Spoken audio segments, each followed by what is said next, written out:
We live in an age where everyone is obsessed with physical fitness, diet plans, protein shakes, and step counters. But have you ever wondered, what's the point of a healthy body if the mind is constantly anxious, restless, and overburdened?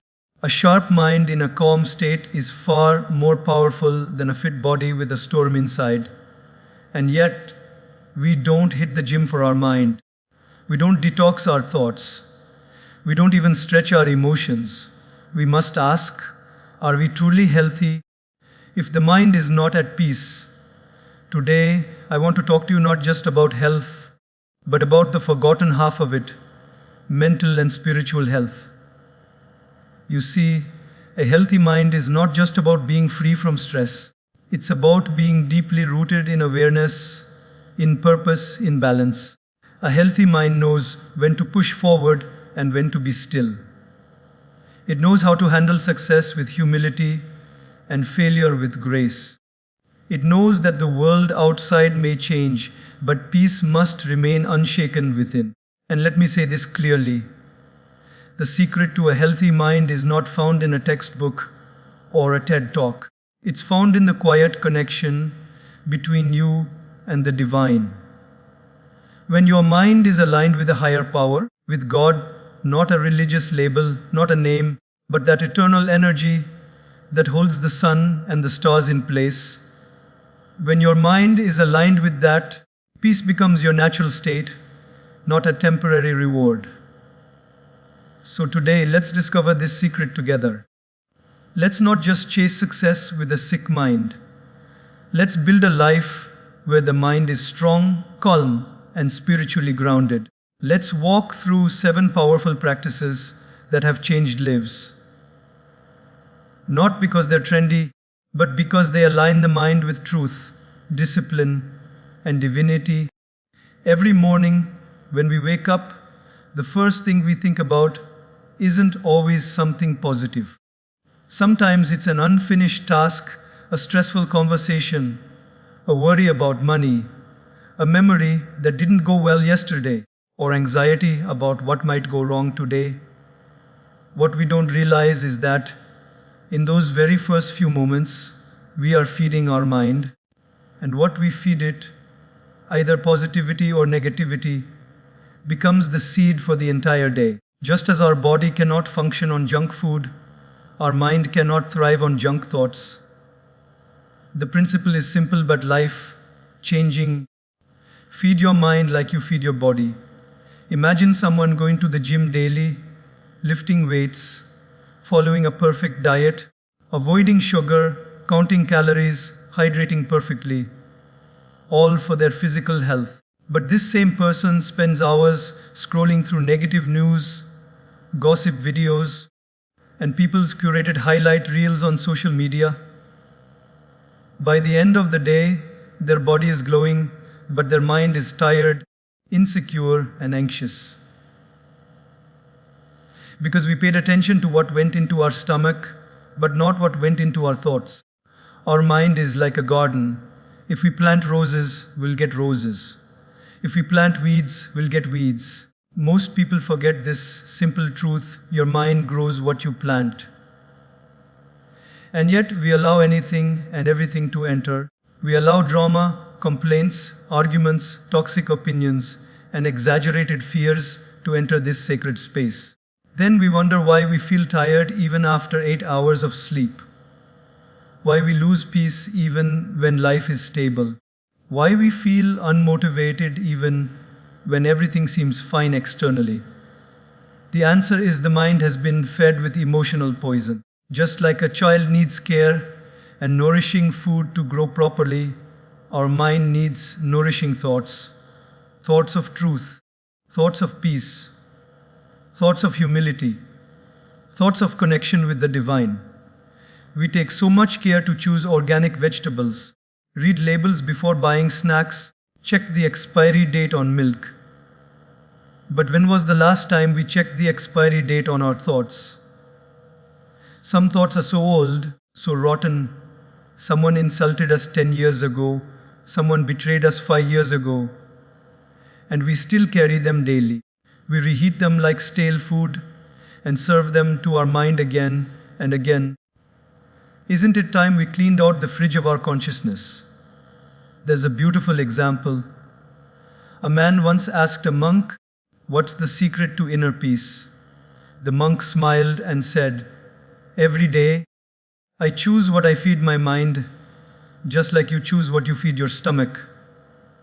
The man asked, "But how do you know what to choose?" The monk replied, "If it brings me closer to God, I keep it. If it takes me closer to fear, ego, or restlessness, I let it go." Such a simple but powerful filter. Not everything we consume is bad, but not everything we consume is useful.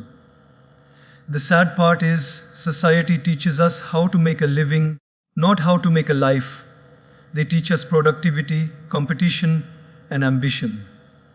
But they forget to teach us reflection, awareness, and inner hygiene.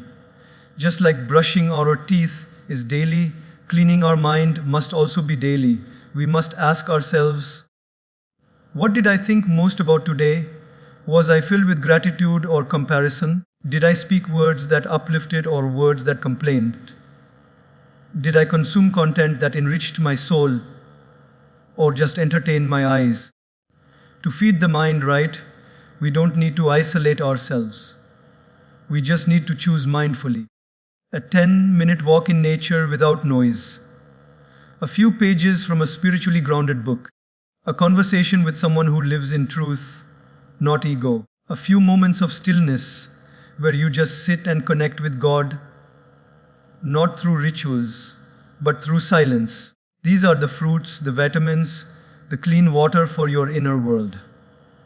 Try this for 1 week, just 1 week. Make it a priority to feed your mind something beautiful every day, even if it's just 5 minutes of silence, or listening to a talk that awakens you, or saying one prayer with feeling. Not because of tradition, but because of surrender. See what happens. You'll notice your mind becomes less reactive, more forgiving, more focused, and more joyful. It will feel like you've been carrying a heavy bag for years and finally put it down. That's what happens when the mind is well fed. It no longer runs after external pleasure because it has found internal stability. A healthy body can take you to great places in the world, but a healthy mind can take you to the highest place within. So ask yourself today, not just what you ate for breakfast, but what did you serve your soul? Was it truth? Was it peace? Was it God? If not, don't worry. Start now, because the mind, just like the body, can heal. It just needs the right nourishment, the right discipline, and the right alignment, not with the world, but with the eternal source of peace that lives within. Have you ever noticed what happens the moment you wake up? That first blink of your eyes, that first breath of the new day, that first thought that crosses your mind, that first emotion that flows in your heart. These are not random. These are not accidental. They are the brushstrokes of your destiny's canvas. The first 20 minutes of your day are not just minutes. They are spiritual instructions whispered by life itself, revealing how your day, your mood, and your decisions will unfold. Most people think destiny is something written long ago and sealed away. But the wise know, it is not something that only happens to you. It is something you shape every single morning. Your mindset, your clarity, your connection to God, your energy, and your inner balance all begin when the sun rises inside you, not just in the sky. Let us understand one truth deeply. God doesn't just bless us at temples, mountains, or holy places. He blesses most in moments of silence, surrender, and inner discipline. And these first 20 minutes of your day, that's when He whispers the loudest. But most people are too busy scrolling, rushing, or worrying to hear Him. So today, I want to invite you not to change your entire life at once, but to own your first 20 minutes. Because when you do that, you are not just managing time, you are managing destiny. And I promise you, if you win the first 20 minutes, the rest of your day will dawn before your energy like a student bows before a master. Let us now explore 7 powerful ways, deeply spiritual, intensely practical, to shape these 20 minutes so your destiny is no longer a mystery but a masterpiece. The very first thing you must do in those sacred 20 minutes is connect with silence. Not the silence of an empty room, not the silence that comes from turning off your phone, but the silence that comes from turning inward, that space where your mind meets your soul, that quiet place where noise ends and clarity begins. It's not just about sitting still, it's about becoming still inside. Most people wake up and the first thing they do is look at the world. The messages, the updates, the news, the noise. But the wise wake up and first look within. Let me ask you something. When you wake up in the morning, what's the first thing you do? Is it checking your notifications, rushing into the shower, thinking about what you forgot yesterday or what you're afraid of today? Most people jump into action without checking in with the most important person they'll spend the whole day with, themselves. But imagine this. Imagine waking up and not picking up your phone, but picking up your peace. Imagine sitting by your window or on your bed, placing your hand on your heart, and simply taking a few deep breaths. Not rushing into the world, but entering it gracefully as if your first steps were a prayer. Why is this important? Because silence is the doorway to wisdom. In that early morning calmness, your thoughts are not yet cluttered. Your energy is still pure. Your mind is not yet filled with noise. That's when you can actually hear the voice of God. Not as thunder from the sky, but as intuition inside. A voice that says, "You are safe, you are guided, you are enough." But how will you ever hear it if you don't pause long enough to listen? There's a beautiful lesson in nature. Look at the ocean. When the water is turbulent, you can't see what lies beneath. But when the water is calm, everything becomes visible. Our mind is the same. When you start your day in rush and worry, you're diving into muddy waters. But when you begin your day with stillness, you gain the ability to see clearly. You see what's important. You see what needs attention. You understand where to focus and where to surrender. That is power. And it only comes when you start with silence. One man once said to me, "But I don't have time to sit in silence. I have deadlines, kids, responsibilities." I smiled and said, "You don't have time not to. Because if you don't take a few minutes to find your center, the rest of the world will pull you in 1,000 directions. You'll be reacting all day instead of responding. You'll be chosen the weight of the world without anchoring yourself to the strength of your soul." There is a reason why the greatest sages, saints, monks, and mystics all began their days in silence. It wasn't to escape the world. It was to face the world with more awareness. The silence didn't make them passive. It made them powerful. Because in silence you come in touch with the one who never sleeps. The supreme source, the divine energy, the God who breathes life into every moment. When you sit in silence, you're not doing nothing. You're doing the most important thing. You're remembering who you are beyond name, your title, your to-do list. Try this tomorrow. Set your alarm 20 minutes early. Don't pick up your phone. Just sit. Breathe deeply. Close your eyes. Place your attention on your breath. Feel your body waking up. And in that silence, say something gentle to yourself. Something kind. "I am grateful to be alive. I welcome this day with peace." I am connected to God and He will guide me. It doesn't need to be loud. It doesn't need to be long. It only needs to be real. Because how you begin is how you continue. And if your day begins with peace, that peace becomes your compass. If your day begins with noise, that noise becomes your shadow. So don't underestimate the power of a silent morning. It's not a ritual of the week, but the habit of the wise. It's in those few minutes that your soul stretches, your mind clears, and your heart remembers its purpose. It's not about removing the chaos from life. It's about rising above it. And to rise, we must first be still. This stillness is not empty. It is full of answers, direction, and divine strength. And once you access it, even the biggest challenges of your day will seem smaller because you've already connected to something bigger than all of them. The sacred silence where God lives within you. After silence, the next sacred act in your first 20 minutes is to express gratitude. But not the gratitude we often rush through. Not the kind that is spoken out of habit or obligation.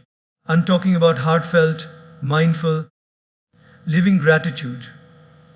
The kind that reaches deep into your soul and opens your eyes to the blessings that were already around you but went unnoticed. You see, gratitude is not just a good feeling. It is a spiritual force.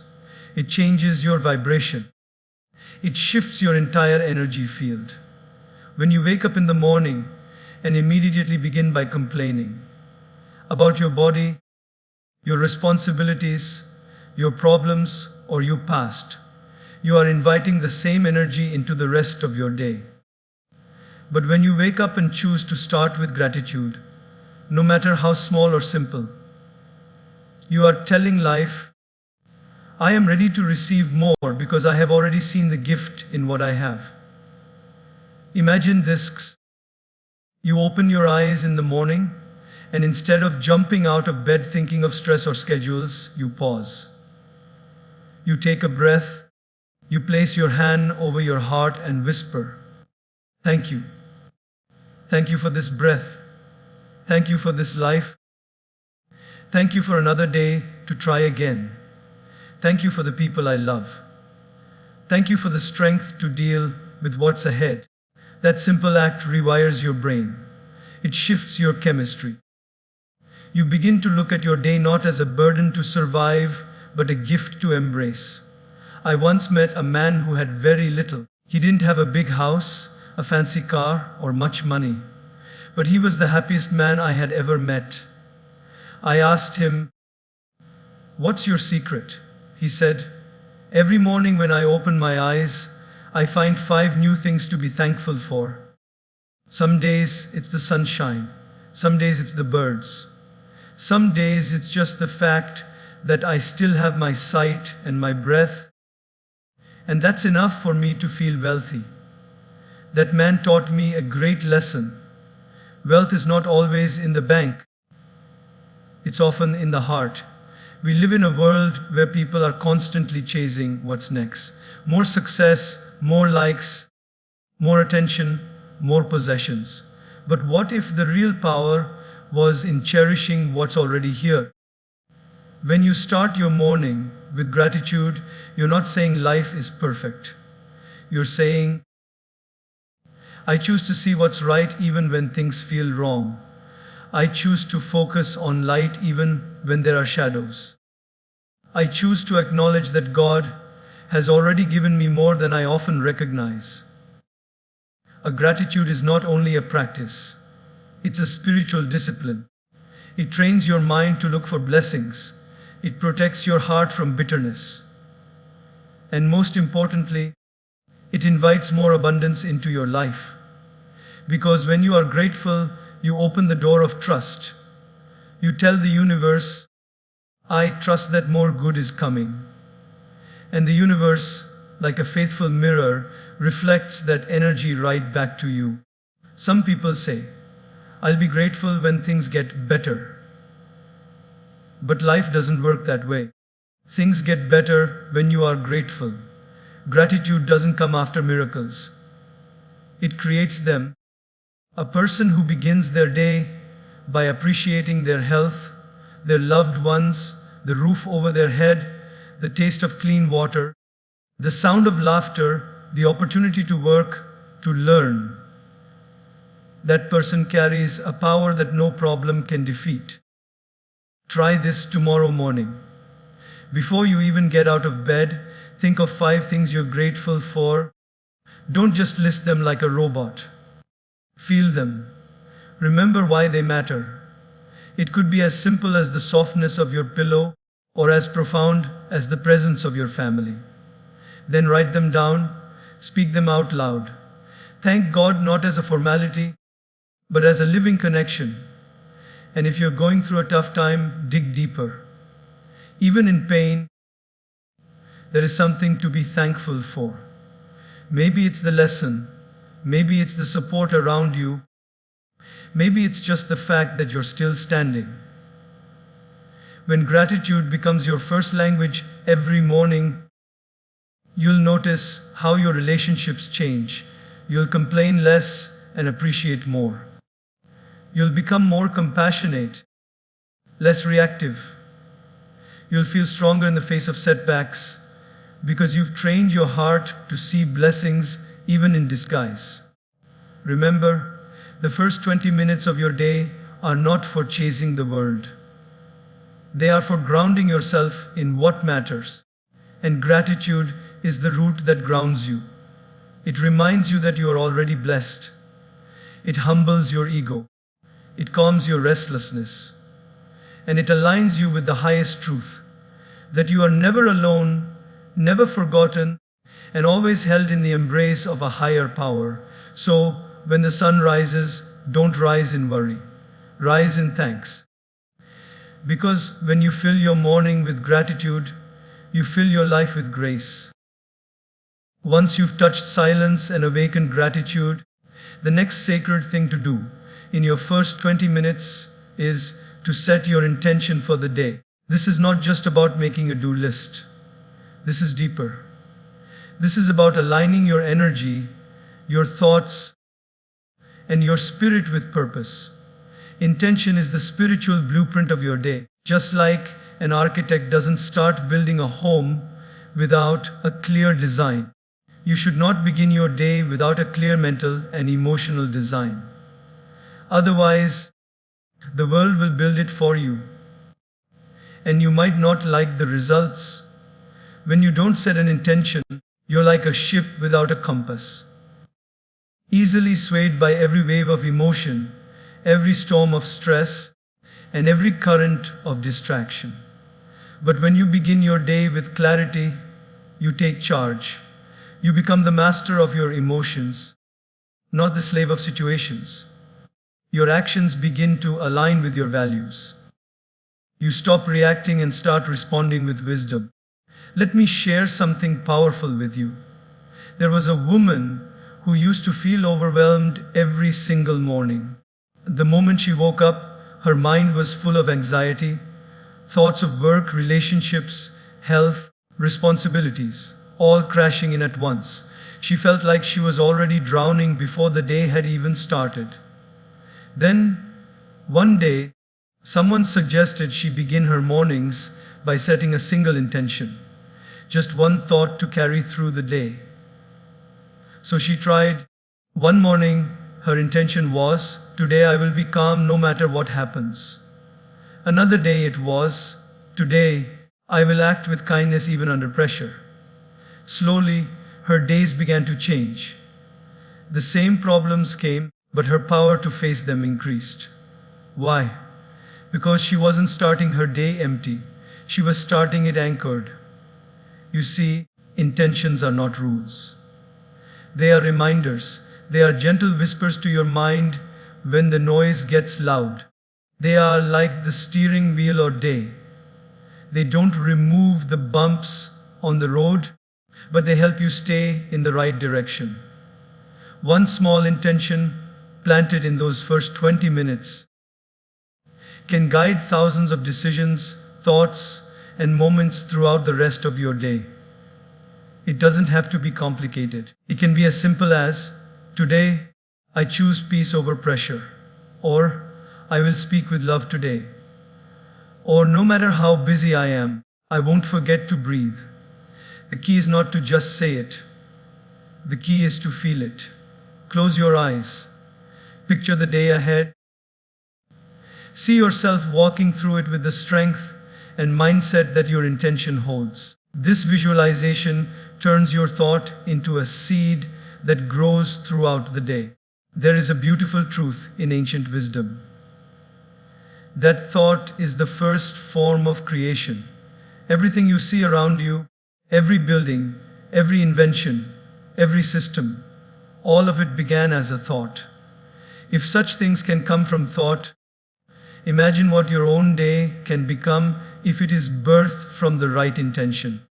You're not just preparing to go to work or handle responsibilities. You're preparing to serve, to evolve, to grow, and to remain connected to the divine even while walking through the worldly. Intention brings consciousness. And when consciousness is present, even ordinary moments become sacred. Drinking your tea becomes a ritual. Walking becomes a meditation. Speaking becomes an offering. And your presence becomes a gift to others. Because you're no longer being pulled around by chaos. You're grounded in clarity. Now some people say, but my days are unpredictable. I don't know what's going to happen. That's exactly why intention is important. You don't need to control the day. You only need to decide how you will show up in it.